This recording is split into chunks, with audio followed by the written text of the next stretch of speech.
I am at the bottom of this lake. Quicksand. Can't help her, Mr.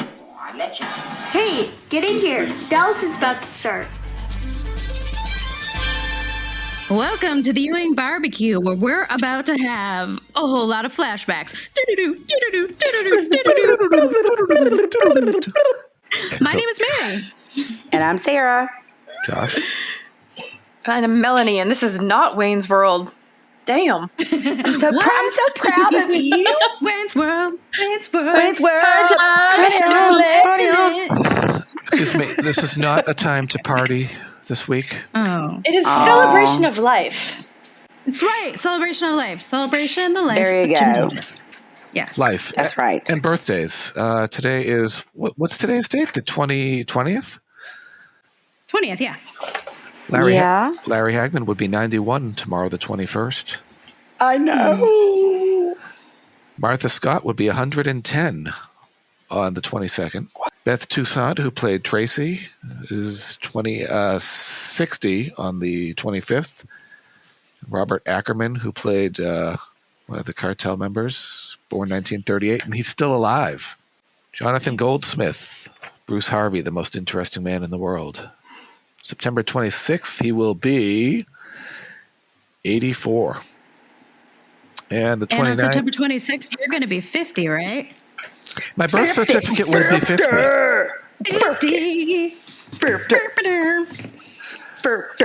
On the 29th, Steve Forrest, who played Ben Stivers' Wes Parmalee, was born in 1925, so 97. Jeez. And Ian McShane, Don Lockwood, I love him. is going to be 80. He's going to be 80? Yes. I feel old. And Crazy. Comic-Cons and things are going on, and Lucy's kidnapper, Willie Gust, played by Greg Evigan, is going to be at the Super Mega Fest in Westford, Massachusetts. On Question: the 30th. What Comic-Con? What is he in besides that? Like, what? If I know he's not there for that. He was also in My Two Dads. BJ and the He Bear. was in BJ and the Bear. No, that just totally went right over my head about My Two Dads. And I think y'all said that before, and now it just literally went into my brain. Okay, can I say one more birthday? Sure. Yeah. Okay, so then happy birthday we already said to Josh, and happy birthday to my son Anthony. Say that again. I just coughed. And Say that again. I coughed. do want to. Then I wanted to say happy birthday to one of our really loyal followers, turned my age, so 44, because I know his year of birth, because I'm a stalker now because I just checked. But I know his birthday was yesterday, and it's Jason Gregory. Happy birthday from the Ewing Barbecue. Oh, yeah. So I want to give him a little shout out because he is a loyal follower. We love mostly like you loyal people who comment, and you're on our Facebook page and our Instagram and talk with us and send us messages. Like, we love you guys. Seriously. Happy Yay, birthday. Happy birthday. Yes. And when is that birthday again? It was yesterday. Yesterday. Yeah, I wished him happy birthday, but I figured we needed to give him a shout out on here since he's so loyal. Yes. So. Yeah. September 19th. Okay. So we'll. Correct. Yeah. Yes. Also, Awesome. and something almost unheard of nowadays. The big one was last year, but my mom and dad will be celebrating 41 years of marriage on Sunday. Oh, wow. That is amazing. How many years? Congratulations. 41. September 41. 25th. Aw. Huh? 1981. Yep. Wow. 1981. Dang. Wow. Congratulations. Have they been committed yet? Oh, I'm quite frankly surprised one hasn't killed the other. And by one, I mean I'm surprised mom has not killed dad. And killed your dad? Yeah. well, that happens sometimes. It does. Yeah. Mostly when you watch a lot of Forensic Files. I watch a lot of Dateline. Shall we go on a search? Let's go on a search. So tonight we're talking about season 5, episode 13, episode 90 of the series. 90 episodes we've talked about, you guys. 90. The Search. Daddy was flying in a chopper from the interior to the main airport. He never arrived. Well, I don't think we ought to sit here and take his word for it. Should be there. You don't have any proof that Daddy's crashed. It's been 2 days. awful rough territory. Eddie's been in tight spots before. Don't you write him off yet? Bobby would miss Jock terribly, but he'd adjust if he had to. Not JR. He wouldn't have anything left to live for if Jock was dead. Over here!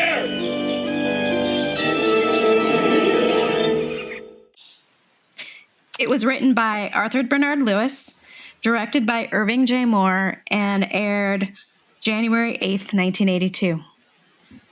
Also on January 8th, 1982, Physical by Olivia Newton-John. This is still the number one song, the number one film in the U.S. Still. Is Sharky's Machine, which was written and directed by Burt Reynolds. What? When did he start writing? Oh, sorry. It was starring and directed. Maybe not written. Starring and directed. I'm used to saying written and directed. So it's starring and directed by Burt Reynolds. Okay. That news stories this week. This is a really exciting one to me. The Commodore 64 was released this week. And then we have two true crime things. William Bonin is convicted of being the freeway killer in California. I love it. The trial of killer Wayne Williams begins in Fulton County, Georgia. I love it. I love anything murder, serial killer. Same. I'm a little creepy. And on Dallas. This episode finished number one in the weekly ratings and had the Told you so. show's highest season rating to date. George Cooper appears as Pilot Lee Evans, a role he would later reprise in episode 108.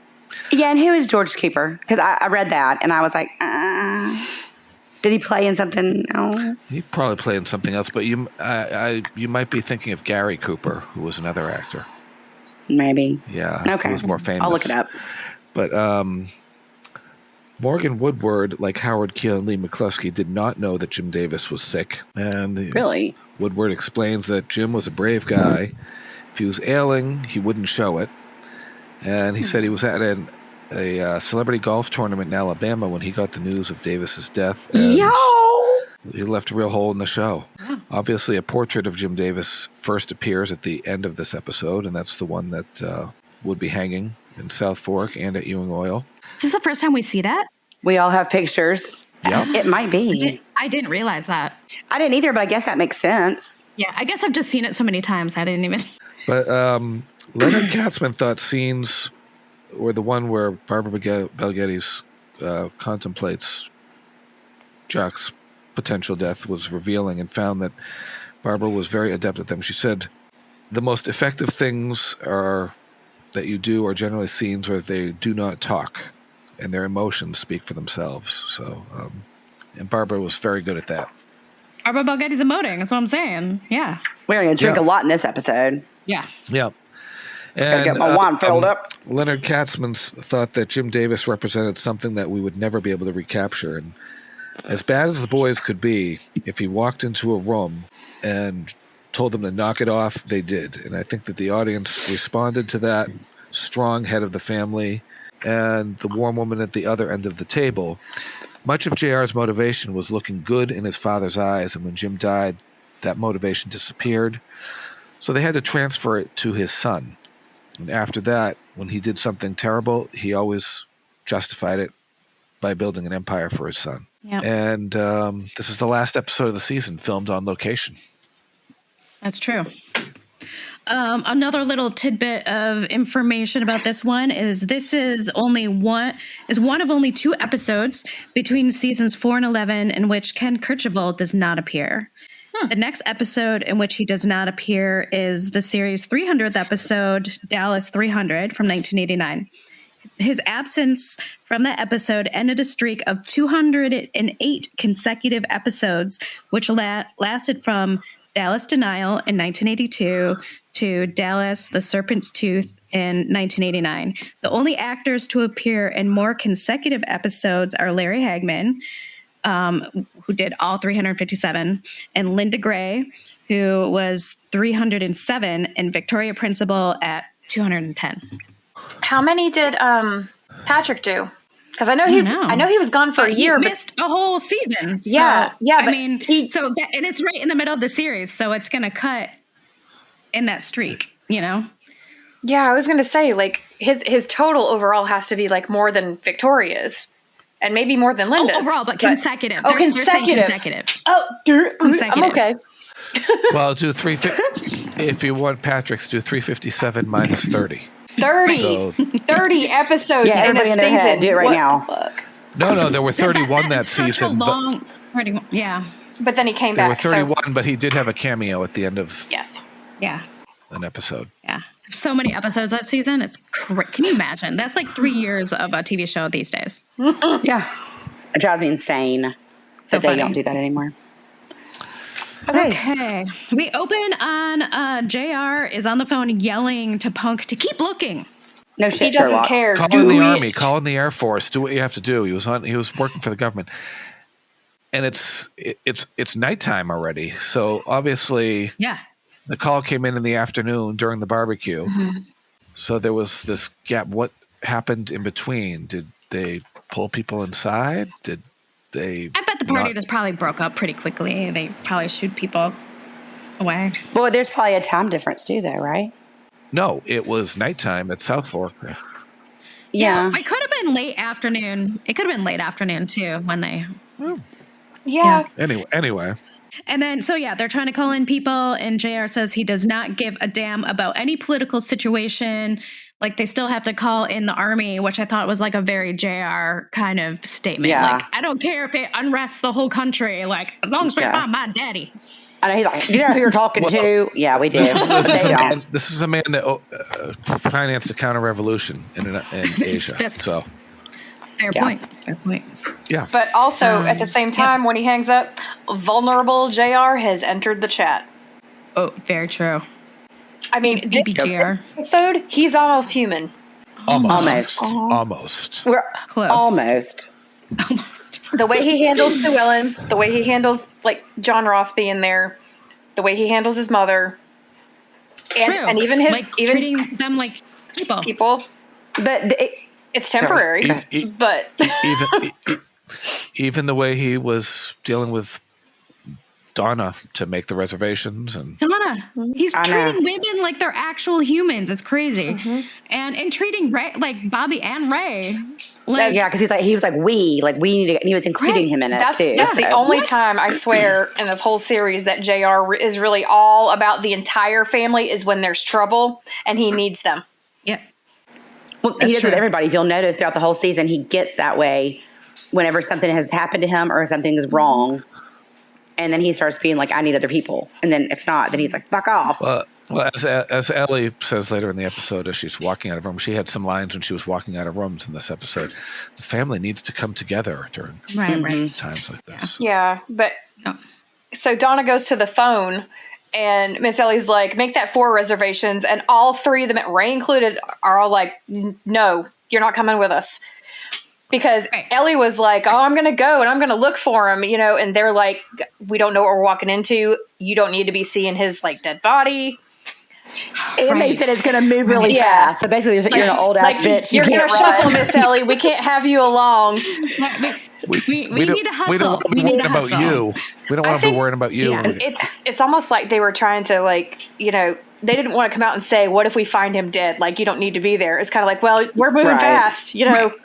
Can your little Right. legs carry They're you? protecting her. Mm-hmm. Yeah, but They they're need all to like, take Donna with her fast ass making that reservation in 25 seconds or less. Right. Do you know how long Holy it's over shit. Southwest? Like an hour and a half. right. So, Mostly then when you actually talk to people to book tickets, right? Like, I know. Well, all she has to Like, do is say the Ewings, and it's like, oh, yeah, just punch in the word look. Ewing, and the reservation I pops have up. 3 open seats in first class right now because I just bumped 3 people to coach. right. well, there you go. Good for you. You're like, Good for you. Then after they talk Ellie out of it, and she like agrees, okay, I won't. Instead, she's like, I'm gonna go call Gary. oh, Well, she doesn't get to call him first. It's weird. The phone has it looks like an office phone because it has little buttons on it to push for different lines. yeah. They have fancy like- phones at South Fork. They probably all had like a different line. They had probably like had a business line. They had one for like ranch stuff, and then probably like did. all the couples. Emergency. Yeah, and all the couples had their own private line probably. Probably. And the red button where like the bat phone. But And each and within each couple, each person had their own private line for their secret Probably. affairs and their secret dealings. And Except they talk about it in the middle of the hallway anyway, so it doesn't matter. But just the damn Video with those really it's the long damn phone cords. press. It's the media who are just like paparazzi wanting a comment about Jock's helicopter going down. Mr. Which is Allen. crazy to me. How the fuck did they find out so fast? Because the Ewings are the center of the world. They're on every newspaper. There's leaks everywhere. Yeah. And Ellie says that Jock has survived everything before and he's going to survive this time. And then we have our first flashback to Jock's heart attack. We flash back to Jock in the hospital recuperating from his heart attack. And it's a nice, warm, tender moment between Jock and Ellie. These flashbacks in this episode are like a stab to the heart. Pain. All of them. Yeah, because he says if anything happens to him, you have to keep the family together. Yeah. Aww. Yeah. I just want to know, is that like a man thing to like put that kind of stuff on the women? Not only that, but like or on the eldest on son. the son or the son-in-law. Yeah. Because both of my grandfathers did that to my dad on their deathbeds. We're like, you need to take care of them. And it's like, thanks. Cool. Planned on it. Planned on it anyway, but you know. Jeez. Mary, what are you drinking? I saw you pour a couple. Oh, I'm having some red wine, some Tempranillo. Red Sorry, I saw a bottle and I was like, all of the time. Red wine. A little UB40 covering Neil Diamond. Yes, exactly. All good. All good. Ellie snaps out of it and then goes to call Gary. And then we cut to JR walking into his bedroom and he sees Sue Ellen and John Ross napping together on his bed. Except John, he's like, John Ross is awake. I know. Look how peaceful he looks. I was like, he's wide awake. He's wide awake. But Sue Ellen's calmed down. Sleeping with his eyes open. And he's like, And I put, Tyler, oh my close your eyes. God, soft JR, why can't you be like this all the time, you pompous ass? He even said he'd sleep in the other room. I was like, what a gentleman he is. Well, just he was so soft with her. She was like, "Oh, JR," he's like, "It's all right, don't get up." And I was like, "Why can't you always be like this? Like, you're such an ass all the damn time. Like, what? This is how you speak to people." She's expecting him to be an ass too, and he's asking her to stay the night, and she thinks the worst. And then he's like, "No, I just kind of want you to be here, and I have to leave really early. And can you just do it?" And she doesn't know what to do. Yeah, she was like. He was like, Daddy would want him to be here. He always he's trying to get his way. He uses Daddy, but he's really saying, I want you here. I need you here because I am nothing without my dad, and you're like... I have no one else. Yes. Exactly. Yeah. And then he flashes back to when the doctor came in to say that JR had a son. John Ross Ewing. I know. Says. I like that scene too. Mm-hmm. Yeah, when we're all reminded that Jock took it upon himself to name their child. Yeah, that is true. Yes. Yeah, he was like, "Here I am, John Ross Ewing." The blah, blah. And JR. We were going to name him Sean, but all right. And JR, he's not going to go against what Jock wants. He would have been like, yeah, I'll sign it right now. John Ross Ewing the third. Mm-hmm. Yeah. What about the mom? And then Sue Ellen wakes up like 2 days later and is like, oh, okay. I like the name Tyler, but that's okay. Right. Exactly. I guess the birth certificate's already filed. It's stamped and filed. Jeez, he looked like a Matthew. I don't know. So. All right. Okay. Then we go to Ray's house. He's feeling guilty, of course, because it's Ray. It's all about him. And Donna's trying to comfort him. She's trying to be nice. I noticed twice he said, "You just don't know what he means to me." Mm-hmm. Before and after the flashback. He may have said it 3 times, but yes, he did say that. Yeah. And she's like, "I think I do." And he's like, "Oh, no, you couldn't possibly understand feelings." I was like, okay. You idiot. And he has his flashback to Jock giving him a piece of property for having been there 20 years. Not even for being his son before he knew he was his son. And I like that scene too. It makes me a little teary-eyed. I like that scene too. They picked good flashback scenes. Shows you what a nice guy Jock was in that scene, Like because he a lot of times, he could throw his weight around and be a jerk, but he regarded Ray as one of the family even before he knew he was his son. And JR was always like, well, it's kind of funny because we started out in the series where they were like buddies, and then he started, being an ass and treating him Garnet like he was McGee. beneath him. And then, then it was like, oh, the half-breed. But then again, going back, when he needed his brothers, all of them, then Ray was his brother. Yep. Right. And he does it all the time. He does it forever. You half-breed. And honestly, even before Jock knew that Ray was his son, I don't think he treated him any differently. He regarded him as one of them. And Miss Ellie, same thing. He was one of her boys. Like when Well, he grew up there, basically. He came when he was like a 15. Like 15 or something? When she went to the bank to do the loan, she introduced Ray, as her son. That's right. Because I feel like even if he didn't know that Ray was his biological son, he knew Ray was the son of his ex-girlfriend. So he already had a little bit invested there, And so I think he always just a little bit regarded, like feeling a little bit responsible for Ray, even not knowing he was his biological father. And Ray was Yes. so good Yeah. to Miss Ellie because she was basically his mama from 15 on. Yep. So he had her longer. So Yep. I fully believe that man would throw himself down in front of a bus for her. Take a bullet, whatever. Probably. Yeah. And we saw her, obviously, with her trying to help him out of his financial problem. Wasn't he the first one who spoke up and was like, no, Miss Ellie, when she wanted to go? Was it him? I think so. I think so. think Or he so. made a And then face. Bobby chimed in, Or he- and then JR, they were like, no. But Ray was like, nope, you're not going. Yeah. Yeah, that's absolutely not happening. They need her on the home front to hold They're things not fast together. enough. That was the worst excuse ever. Boo. Oh, hold on. I know what they meant by it, but all I could think was, what is she going to be in the jungle? I mean, they're not going to take her out in the jungle. Welcome to the Anyway. jungle. Hang on. Right. We got There we go. the games. Oh. Boo. Yeah, hang on. There. Boo. Nice. Pam's worried about Bobby. And I was like, girl, worry about yourself. I mean, She's come cured, on. Mary. She's cured. She has Yeah, the baby. totally cured. Everything's fine. Totally So a fine. baby- It's fine. Nothing to see here. Fine. So you don't need therapy anymore. Just give somebody a baby. Yeah, just give him a baby. It's fine. Okay. She's fucking nuts. I've said it once. I'll say it again. She's fucking nuts. So let's clear out all of the mental hospitals in our country by just handing everybody a baby. Yeah. Bad idea. We'll solve all the problems. Yeah. Terrible idea. Terrible idea. And that is how the world ended. But common theme here, all the women, including Sue Ellen, standing by their man. Yeah, you're right. Cue up Tammy Wynette. I was waiting for that. But she makes a mistake here, and she refers to Jock in the past tense. And Bobby is not having it. He is not having it. No, he corrected it like that. He was like, Yeah. he's not dead. And she's like, oh, shit. Whoops, my bad. I screwed up. Okay. And then we get her flashback. Her flashback. Sorry. Which was after her first miscarriage. In the hayloft. And she looks so much younger in this flashback. Do you guys notice that? Like already, she looks so much younger. It's been amazing. 4 years. Yeah.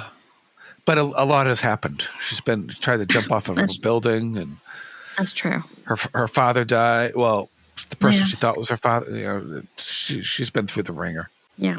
Oh, yeah. Well, the flashback, Jock talks to Pam about trying to keep the family together and not wanting them to leave South Fork. But Ellie's busy cleaning out the fridge. In the middle of the night. I have done this. This is Me me too. if I'm upset. Like, Me where too. I'm just like, well, it's 2 a.m., but I guess I'm cleaning out the fridge because I need to do something. Can't sleep. Is it always the refrigerator, though? Sometimes my closet, honestly, or whatever. But the fridge is I've a done good the- one because you go in there to get a snack because you can't sleep, and then you're like, why is there ketchup on the door? And then you Yeah, clean me too. it, and then everything is taken out. And I do it to the pantry too. Matter of fact, I'm going to do it tonight. So, Oh, are you doing it in solidarity with Miss Ellie? yes, I'm going to clean my refrigerator. I didn't refrigerator yesterday, but I'm going to do the pantry tonight. nice. Maybe throw away some old glasses. I'm losing space in my cabinets. Yeah. Well, you shouldn't be doing that in the middle of the night because, according to Bobby Ewing, because you should be sleeping. Yeah. She would if she could, I think. But I think her husband is literally like missing and maybe dead. She's not sleeping. There's no way. Mostly since she feels that she needs to do something and she doesn't know what to do to help the situation. She's going on adrenaline and she just keeps going. Yeah, she's just pure adrenaline and worry. Yeah, she's not sleeping. She wants Bobby to take charge of things. And Bobby's like, well, we'll all do it. She says, no, you need to. And he reminds her that the young oil taking charge after JR was shot really didn't work out too well for him, did it? But she disagrees. She's like, no, you did a good job. So. And I like her little line as she walks out of the room. You're the one your daddy always counted on, Bobby. She has that little line as she's walking out of the room. Yeah, throw a little bit of guilt there. So he's like, okay, I guess. And then flashback to Jock saying, if I gave you power, then I gave you nothing. Because real power isn't something you give, something you take. I'm paraphrasing, but I don't have it in front of me. Yeah. Obliged. Obliged. Obliged. So there's another part of Jock's personality that we get in this episode. I am Ewing Oil. I am Takapa. I am Takapa. And then we get a little quick shot of the plane and them on the plane. Southwest Airlines, of course. And then we cut back to Sue Ellen. She's in JR's room with John Ross again. And John Ross is being shy. Yes, he is. Tyler's having a shy day. Yes. And then Ellie comes in and she asks Sue Ellen a really kind of questionable ask, I think. She asks Sue Ellen to stay on at South Fork while the men are gone. And Sue Ellen is like, I don't think I should. Like, do you understand how hard it was for me to leave? Like, I don't think that I should stay here. And she's like visibly getting upset. Like she's having a panic attack at the thought. But Ellie doesn't give a shit. I really like that Sue Ellen is trying to establish boundaries. Even for Miss Ellie, even for this moment, she's like, I don't think I can. And then Ellie pulls another guilt trip line as she walks out of the room. The family should pull together in time when there's trouble. Miss Ellie. I don't think it's fair of Ellie to ask this of her, mostly when Sue Ellen's trying to explain it to her, like, I don't know. I think she already made a big sacrifice for JR. And because she knows, she's like, okay, I stayed for that. But if he comes home and Jock is dead, like she knows what he's going to be like when he comes home. So she's like, she knows him so well. She does. Yeah. She's like, I want out. Like after he was shot, he looked so helpless. She's like, I can't be here for this when he comes home. If Jock's, I know what the fallout's going to be. Yeah, she knows her weakness. She doesn't trust herself. Not that, but he's going to be unbearable as well. She'll convey that verbally to Pam later in the episode. She will, yeah. But for now, she has a flashback. And it's another part of Jock's personality, which he's being a dick to Sue Ellen after JR was shot. Yep. Well, I mean, they all thought she shot him. Chastising her for when she shows up at the hospital with Kristen. Well, Sue Ellen was with me. She was sick. You mean drunk? Drunk is more like it. Okay, Jock. A little judgy, but all right. Speaking of drunk, we cut to the plane and JR is tossing down those bourbons. Holy shit. He's just like, he orders 2 more bourbons. He's like double fisting on the plane. One for each hand. And I do that sometimes. I like how I won't do it anymore. I like how Ray and Bobby move over and just kind of take up the whole aisle. Like they're just like they're the only ones on the plane. And everyone else is just a prop. Well, we're getting paid cast member rate. You're all extras, so you're scenery. This is my favorite scene in the whole episode, by the way, because they start reminiscing about Jock taking them camping when they were kids and telling ghost stories and how he loved to tell scary ghost stories.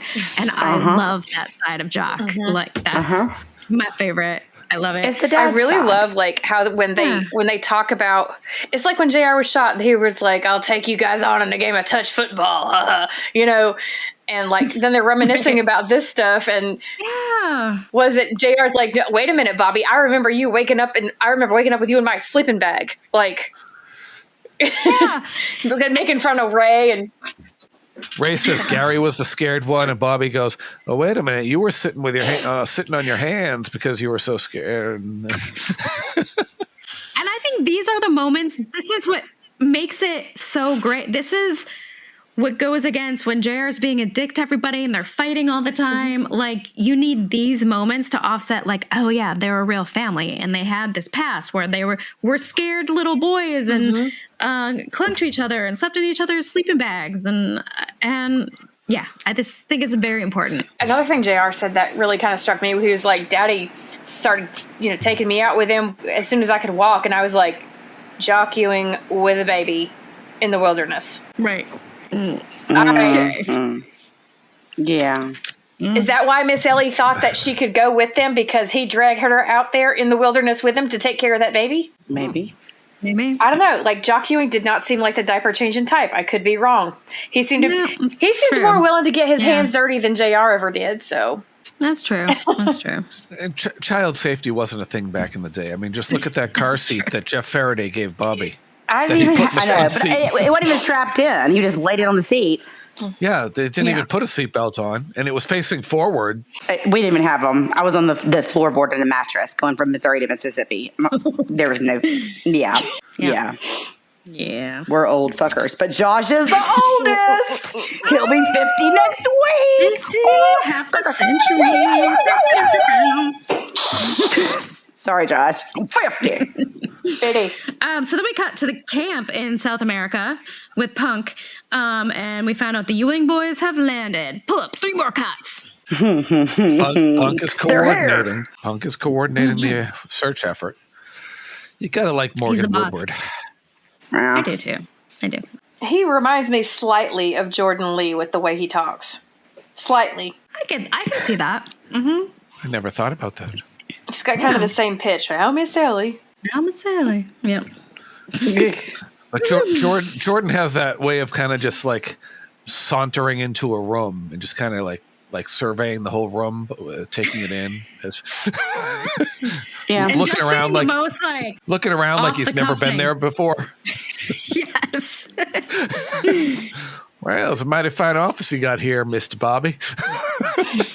Jordan, you've been in here before. Jordan, you were here yesterday. Jordan's a dirty dog too, deep down. Right? Where'd that just come from? It just came out of my mouth out of nowhere. You and women except Pam are in the living room. Yep, everyone's on edge. Where's she with the fucking baby?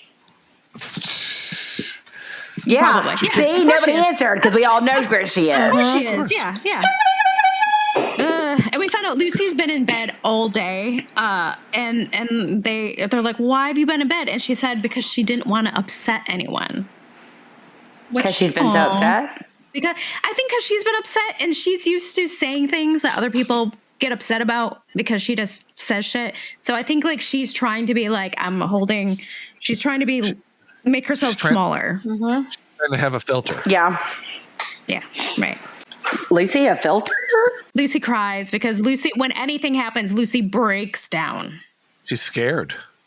Yeah, she's really scared. And I mean, Jock kind of is like her father. I mean, he's not, but you know what I mean. Like he raised her. He's a father figure, yeah, for sure. Yeah. And then Donna's the sensible one. She's like, I think we should all talk about our feelings. Donna. Probably not the right time to do that. Donna, you went and got your therapist degree. What a great thing to have. Yeah. Sorry. She didn't go to college with Bobby. They probably had that class together. Yes. Okay, then we head back to the camp where the boys arrive. Boom, boom, boom, boom. Sorry. And more yelling over the phone. More long distance yelling. Mama, JR. JR. The connection is horrible. Oh yeah. Yeah.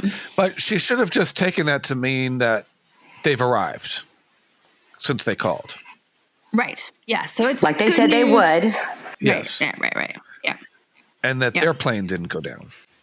Yes. Punk says it's been 2 days and not to get their hopes up. And JR says not to write Jock off. And then they learn that some wreckage has been found near drill site 11. So that the next morning they will be going off and the medics will be moving in. Just for anybody that's tracking the movement of the rescue team. then it's the morning at South Fork, and Miss Ellie's in the kitchen with the Dallas Press, which has its front headlines: "Sons join Ewing search."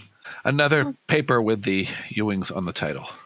Mm-hmm. And did we mention that Punk gave them guns the next morning as they were going out into the countryside because of the revolution in the next country? No, we did not talk about that. Yeah, he did give them guns and warns them, you're in a revolution zone. So, yeah. He did give them guns. Yeah. Love that. Right. Not pistols. That'll be my first. Not pistols, but guns. Guns. And then he's also like, you guys, don't get your hopes up. It's not looking good. But they still don't want to hear that. No. Right. No. Because the fat lady hasn't sung yet. Quick driving through the jungle scene. So what has, let's see, Donna is going back to the house. Ellie and Donna talk about how Ellie's been in this situation before with Bobby and JR's plane crash, which is another flashback. Oh, yeah. Damn it, Ellie. Both of them? Why didn't you tell me? When are you going to learn, woman? I'm fine. Yeah. That was Ray. Get me the shotgun. Ray, get me the shotgun. The shotgun out of the hall closet. I love that. That's... And she, instead of saying trespassers, it was trespisser, it sounded like she was saying. That's right. We don't take kindly to trespissers out here. I wouldn't take kindly to trespassers either. I mean, me either. Is that someone that takes a leak on your property while they're trespassing? They're on your property peeing in a bush. Yeah. Or a tree. So basically, that's any drunken night at UMass. It's any drunken night at the Price House. I'm just kidding. Whoa. I'm really not kidding. I mean, Scott pees off the porch all the time, and I think I peed in the Crystal's drive-thru a few weeks ago. So I'm not going to say I did. You've just put that up there. You've just put I couldn't pee in my pants, and I couldn't pee in my husband's car. I had to go somewhere. Well, now our podcast listeners know. I don't think. You all pee in the bushes. Okay. Off the porch. I didn't say the bushes. I said the drive-thru. Here's a fun fact. I peed in Thanksgiving Square. No, you did not. I did. When I was out walking with Will when we were there for the Dallas thing, we were fucking wasted after we left you at the bar. Oh, yeah. Listeners, this is what goes on behind the scenes. We were like walking around downtown Dallas, wasted. We went to 7-Eleven, got a bunch of food, and then we were talking about stuff, and we were sitting there, and then I peed, and then a cop came up to us and asked us, and it was like, blah, blah, blah, and he's like, tell your girl not to pee in the park again. Oh, shit. You're lucky you didn't get in trouble. Excuse me, but in Alabama, if you pee, I don't know if it's federal or just Alabama, but if you pee, like, let's just say I peed on the side of the road, like, even behind a bush. If I expose myself, I am a sex offender. I know. For life. Jesus. And I was like, know. But excuse me, officer, we're marking the spot where Bobby and Pam had a meeting. Yeah, exactly. It was right. Oh my God. And we were there the next day. Did you smell the pee? We were there earlier that day. I hope not. It was on the grass. No, it was the next. You went the next day because remember I got really wasted on that Thursday or Friday, and then I lost my credit card, and then we went the next day. My phone was all shattered, and we called for Aaron from the Thanksgiving Square. It was a crazy trip, you guys. It was a crazy trip. Okay. Do any of our listeners want to travel with us? So much fun. It's so much fun. All the peeing outside. Okay. Where were we? Melanie's like, more men traveling in the Jeep, and then Lucy talking to Gary on the phone. Yeah, and then a shot of the Jeep at the end of the road, and Ray says, we'll walk from here.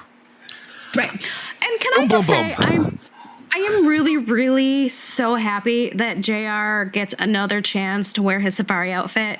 We haven't seen it for about 2 seasons. It's going to come a lot more often, though. I am really excited to see it again. So I'm going to drink to the safari outfit. And he had his ascot on at the beginning of the episode. Mm-hmm. Right? Mm-hmm. He's taking it back. This whole episode is taking it back. Okay. So, yeah. So then they stop and they walk into the jungle. Welcome That's to safe. the jungle. We've got That's real fun safe. and games. They act like they know the country. Like they, I mean, I know they have like gods and stuff, but like they act like they're just gonna like be like, oh yeah, they're gonna run into like a fucking cobra or something, or just a murderer. They're not carrying a map. They're not carrying a compass. They're just Right. They don't have a guide. I mean, they might just have a like- compass, but yeah, you would think there would be like a tour guide of like more than one, and I don't know. It just seems a little odd to me. I'm trying to figure out where this was filmed too, because this is definitely, I think this must have been, because I looked on IMDb, I looked in the book, I looked everywhere, but I think this was probably the MGM backlot. Because you can see mountains in the back. My guess is those are probably the mountains in LA. And, But they did a really good job. If that was they did do a really good job. Yeah. But I was my guess, and I would love, this is one question I'd like to know. Where was it filmed? Because it didn't say anything except MGM Studios. So because that's what us technical people like to know, those details. Where was something filmed? like, where was this What filmed? What was the film stock they were using? No. Because it's definitely not filmed on location in Texas, because there are no mountains in Texas. So No, there were a couple times in later seasons where you could see like a palm tree in the background, a little slip right, there. because the later seasons they didn't give a fuck anymore, and they're like, whatever. Oh, wait till we talk about those. Oh boy. Yeah. Oh man, Rip those them are to coming. shreds. Oof. There's going to be. Yeah. We're going to go through alcohol at a fast rate. So We're then going to be Sue giving Ellen, some like 1.2 bourbons. Okay. Anyway, go ahead. Sue Ellen, Donna, and Pam are in the living room talking about Jock means to JR and Bobby and Ray and just the whole. So Ellen wants to get down to business. What if he's dead? The brass taxes, huh? Jesus, Sue Ellen. Yeah. That was like after the plane crash. She was prancing around about being the matriarch of the manor.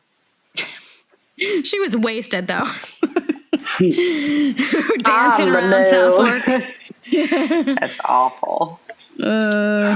So then they compare how their husbands would react if Jock is dead. Because Donna's worried how Ray will deal. Basically, like she doesn't know if Ray can deal with life without talking to Jock about it. I mean, Yeah, Bobby would be all right.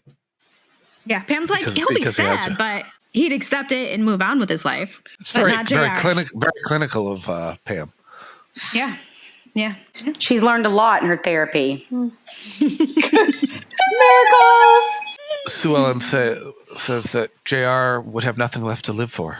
That's Yeah, probably she's true. just like that, like he'd be done. Like this is it. This is all he thinks about in his life is impressing his daddy. Everything he does is for his daddy. Like he's gonna not have anything to live for. Right. Which is serious. And Lucy gets pissed because they all have good memories of Jock, but her father has nothing, and she storms out of the room. I mean, it's not a lie, but also like I don't know. Like Lucy, it's not anybody's fault. Really? No, I mean, I agree with her, but then also it's like your dad left. yeah. Like I know that he was kind of in a way pushed out, but Bobby always took care of him. Bobby's always been nice to him. So if you have two brothers. Gary was the strong one. He actually left home. Yeah, he's a puss. In some ways, for sure, but like he chose to like not mend that relationship with his dad, right? Like he's an adult. He chose, right. Right. He chose that. So I don't know. And I think Lucy's just trying to get attention right now because it's off of her. Mm-hmm. They were cordial at Lucy's wedding. Right. They were cordial after JR got shot. Yeah, I don't know. It is what it is. I think at this point, like it's sad. I'm sorry, Lucy, but it is what it is. And Ellie is in the background, and here's the end of that whole thing. And then we get a walking through the jungle montage. Welcome to the jungle. No, walking through the jungle.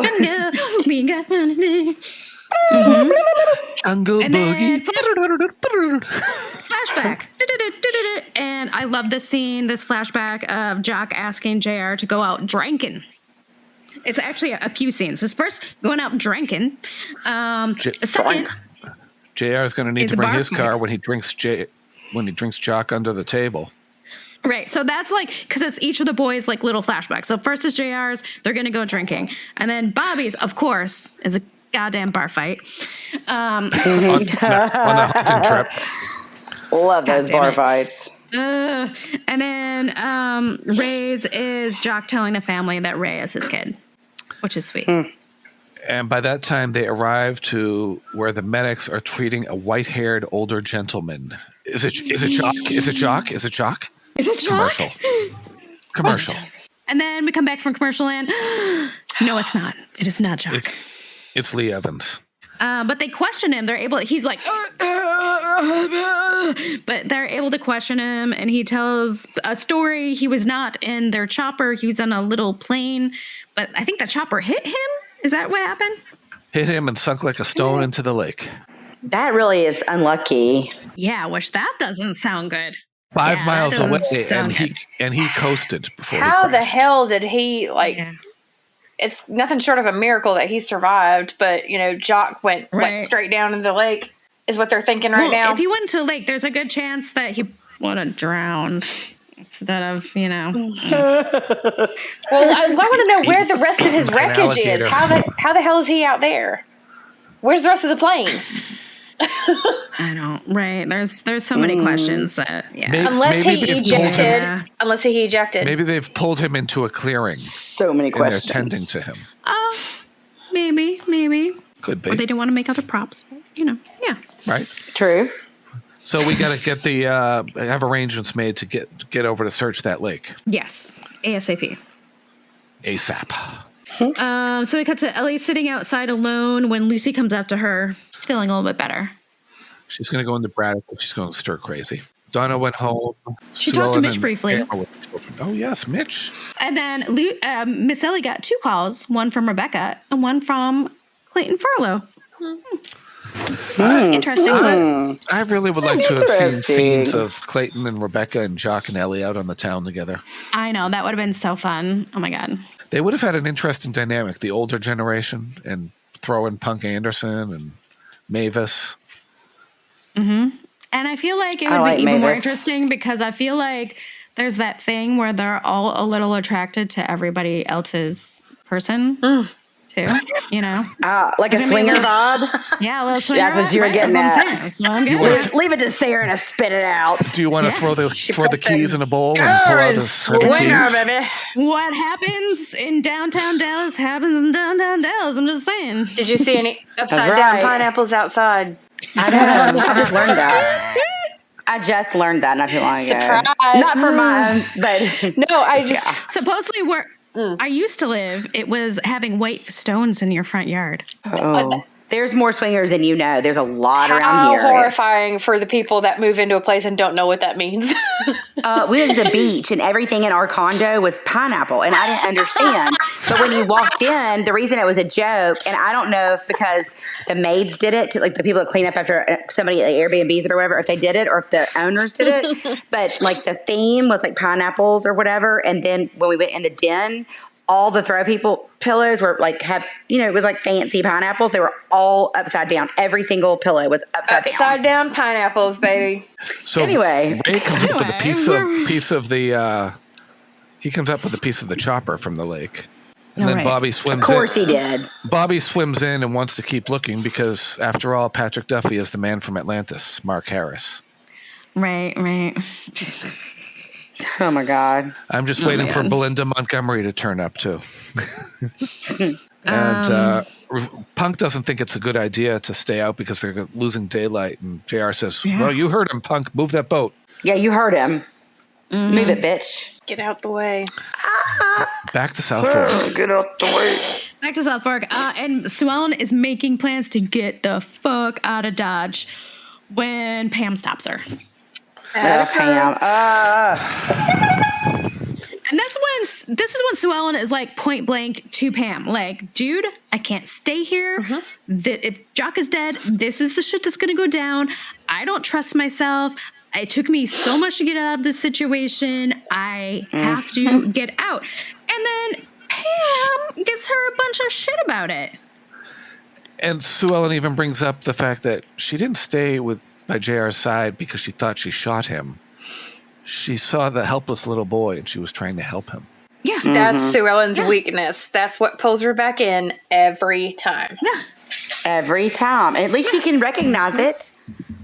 Dr. Elby, your therapy sessions you've done her well. I feel like Sue Ellen is being like super honest. She's looking her dead ass in the eye, saying it, and then Pam just gives her this like judgy look, like side eye, and I'm like, fuck ever, Pam. God. Pamela, Pamela, you're going to have to explain it to Miss Ellie why I've left. Right. Make her understand. Yeah. So Ellen's like, bye, girl, bye, and walks out. Mm-hmm. I said bye. Was that a little Backstreet Boys? Is that? I never know the difference between Backstreet and NSYNC. I don't either. Okay. They're all the same. That's NSYNC. Instinct. Yes, instinct. That's right. So the next morning, the man from Atlantis is out swimming in the lake again.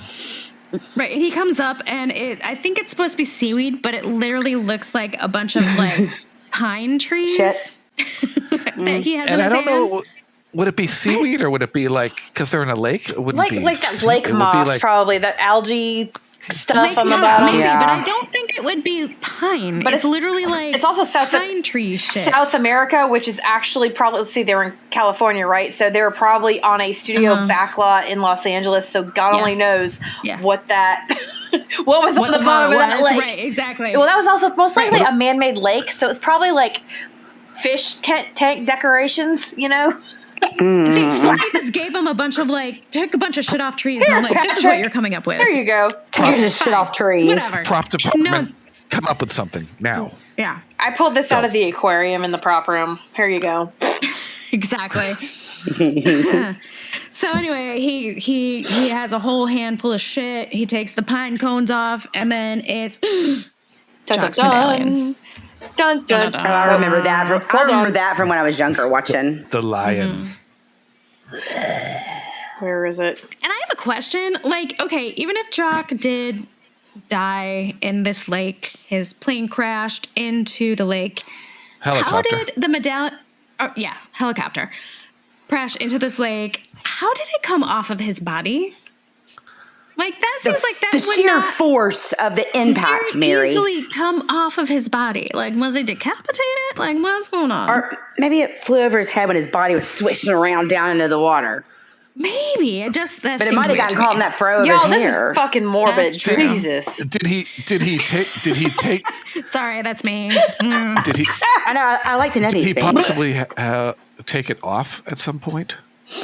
Why would he do that? You think it was maybe it was weighing him down? I mean, with the impact, that lake is floated off. Like it was kind of loose. It was a loose chain. so then his body's limp and it floated off. That's what you meant by that. Did the glass break upon impact?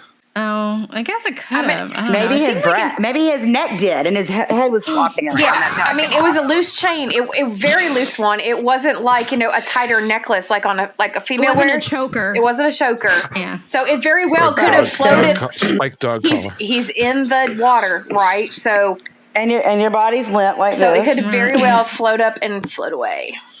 So then again, all right. I asked. All right, I'll give it to you. Okay, the medallion of all things, Bobby finds, and a piece of the tail, but the rest is gone. The whole plane, all of the bodies, The whole they're all Helicopter. gone? Helicopter. That's my thing. is gone. I can see, but I'm saying I can see like a body maybe like floating downstream or something, and they haven't found it yet. But there's not one fucking piece or the rest of the. But what does Bobby? There's no What way. does Bobby That's good. say when JR's coming out with his denial? JR's like, "We're not stopping." He's like, "The bottom of that lake is like quicksand." I'm like, that seems like a cop out. It honestly seems like a writing cop out. Because I think the writers were like, "Oh, it could have been." They're like, "Nope, it's quicksand. It's quicksand." I think whatever. the least they could have done was like somebody find Jock's body and then they could put it to rest.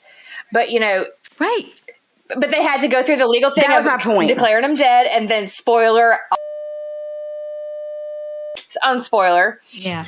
Like why? Well, yes, but I don't even think they knew about the spoiler at the time when they did No. this. But they obviously weren't writing it like the shows do now. Like the person's leaving the show, we might get them back, so they write their death off weird so that it can. But when he you get literally shot in was the dead, face, so- or that's what I'm saying. So I really like, want to know the answer to that. It was Like, a weird choice. why did they decide to go that way with Jock?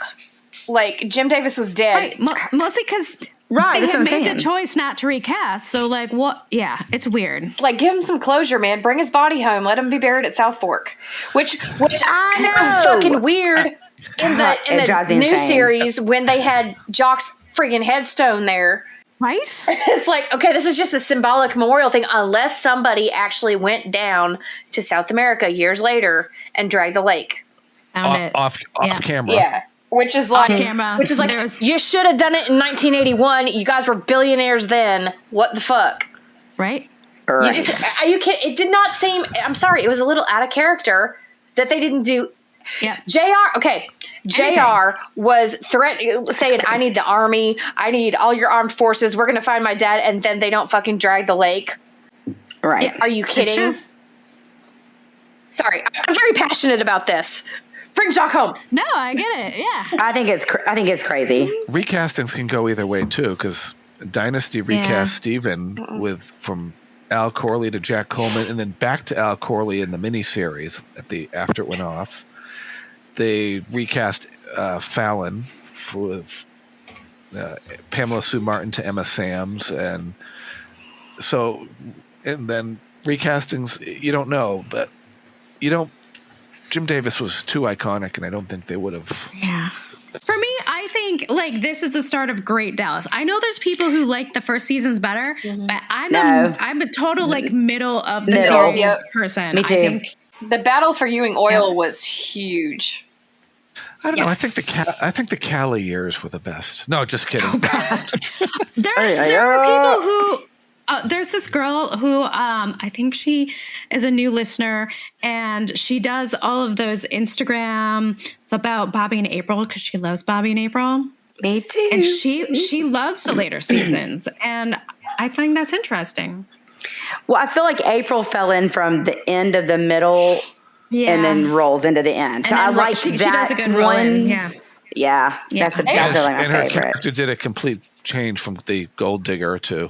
That's true. Yeah. Let's and a little bit of Michelle. Michelle's still an asshole, but she does a little bit more sensitive for after a while. A little bit. And then he shows it to JR and Ray. Yeah. And they are not impressed and won't admit that it's over.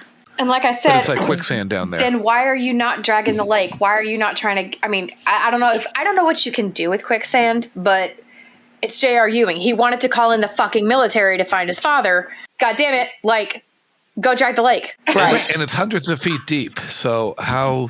Again, not an issue for the Ewings. What the fuck?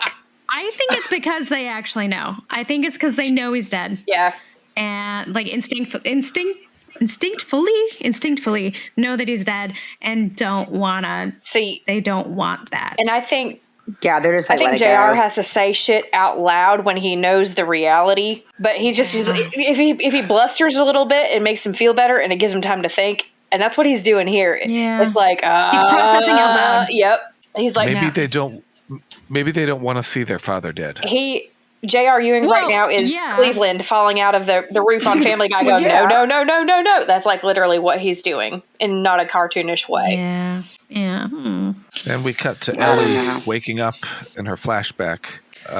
She's silently emoting in bed, so drink. She's done a lot of silent emoting. And then, her flashback.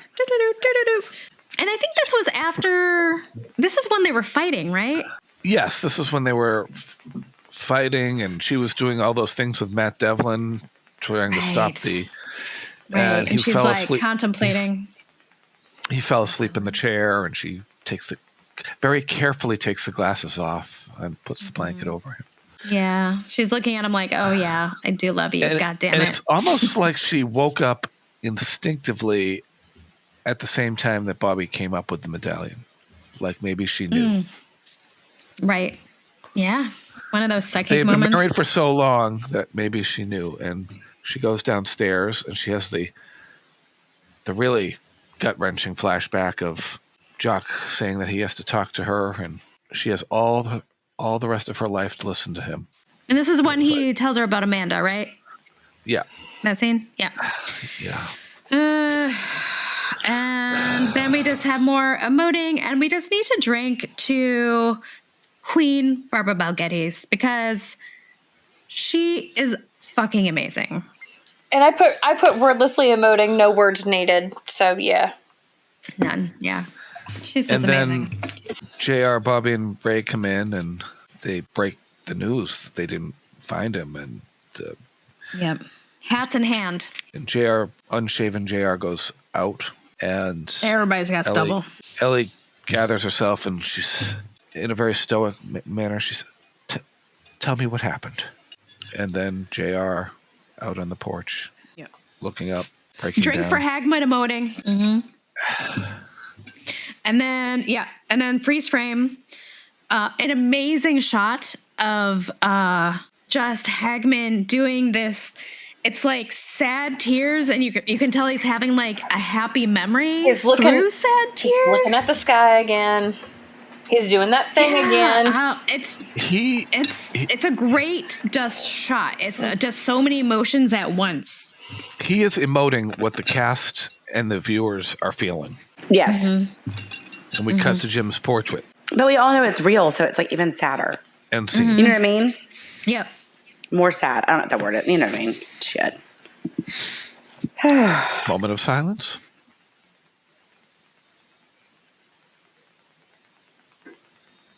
Okay. So I'm going to be controversial on this one. Oh. I'm giving this 3.5 bourbons. It's good, but it's not my favorite.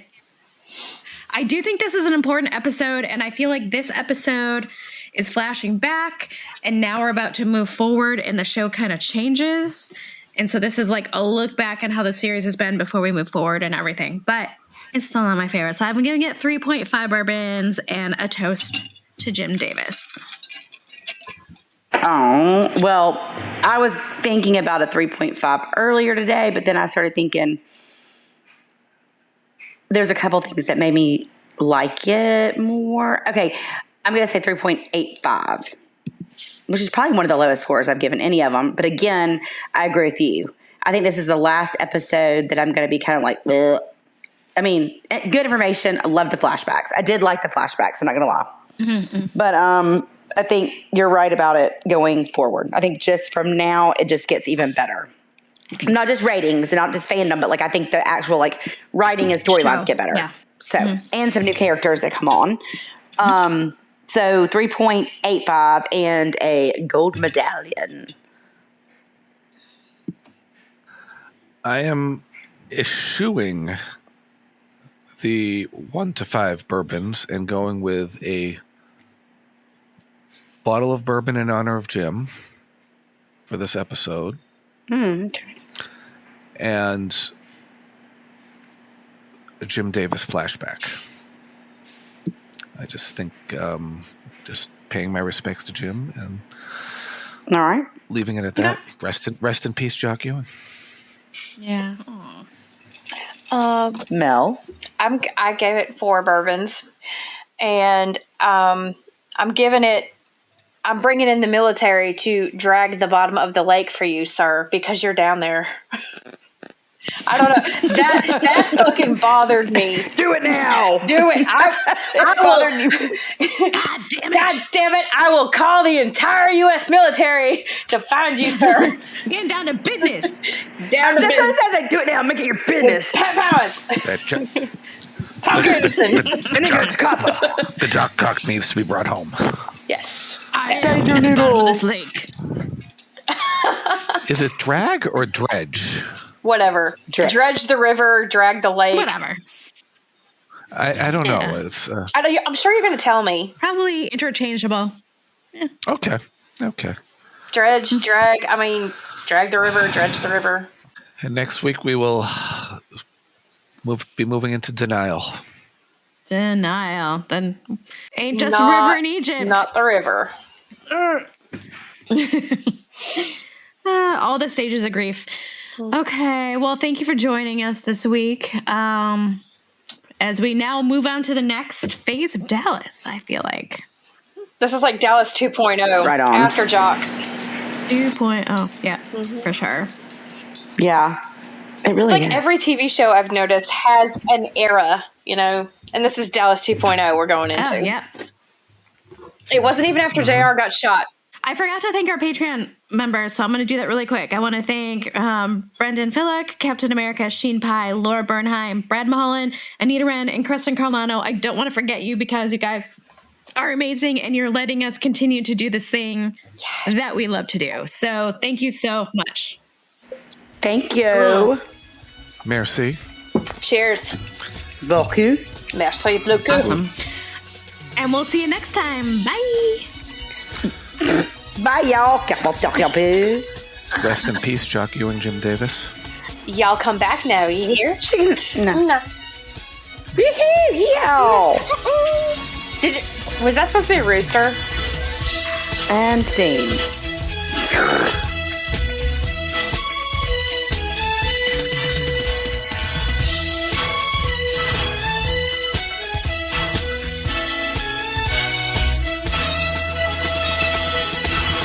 Next on Dallas. Harv thinks that we should try and convince Mama to have Daddy declared legally dead. Maybe this break you've been waiting for, Bob. Maybe Daddy left you the whole shooting match. Got no wife, got no daddy, got no son. I got no home to go to. We had a $3 million deal. Forget it. Double lock your doors, call some attack dogs in, whatever you want to do, honey. But I guarantee you one thing, I'm going to get that boy back until I do. You're not going to know one moment's peace anywhere on God's green earth.